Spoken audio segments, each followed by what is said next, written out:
ഡോക്ടറും കണ്ണു കാണാത്ത സ്ത്രീയും. ധനികയായ ഒരു സ്ത്രീക്ക് നിർഭാഗ്യവശാൽ പെട്ടെന്ന് കാഴ്ച നഷ്ടപ്പെട്ടു. കാഴ്ച തിരിച്ചു കിട്ടാൻ അവർ ഒരു ഡോക്ടറെ വീട്ടിലേക്ക് വിളിപ്പിച്ചു. അവർ ഡോക്ടറോട് പറഞ്ഞു, 1 മാസം തരാം, അതിനുള്ളിൽ കാഴ്ചശക്തി കിട്ടിയാൽ നല്ല പ്രതിഫലം തരും, ഇല്ലെങ്കിൽ ഒന്നും തരില്ല. അത് കേട്ടപ്പോൾ ഡോക്ടർ സമ്മതിച്ചു. ഡോക്ടർ അവരുടെ ചികിത്സയും തുടങ്ങി. ഓരോ തവണയും ഈ സ്ത്രീയുടെ വീട്ടിൽ വന്നു പോകുമ്പോൾ ആ വീട്ടിലെ ഓരോരോ സാധനങ്ങൾ എടുത്തുകൊണ്ടു പോകും ഡോക്ടർ. അങ്ങനെ എല്ലാ ഫർണിച്ചറും വിലപിടിപ്പുള്ള മറ്റു പലതും അയാൾ കടത്തി. 1 മാസത്തിനുള്ളിൽ തന്നെ അവർക്ക് കാഴ്ചശക്തി തിരികെ കിട്ടി.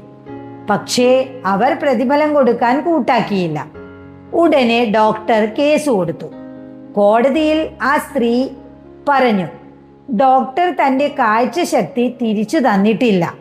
കാരണം കാഴ്ചശക്തി പോകുന്നതിന് മുമ്പ് താൻ തൻ്റെ വീട്ടിൽ നിത്യവും കണ്ടിരുന്ന ഫർണിച്ചർ ഒന്നും ഇപ്പോൾ കാണാനേയില്ല. അത് കേട്ടപ്പോൾ കോടതി സത്യം മനസ്സിലാക്കി കേസ് അവർക്ക് അനുകൂലമായി വിധിച്ചു.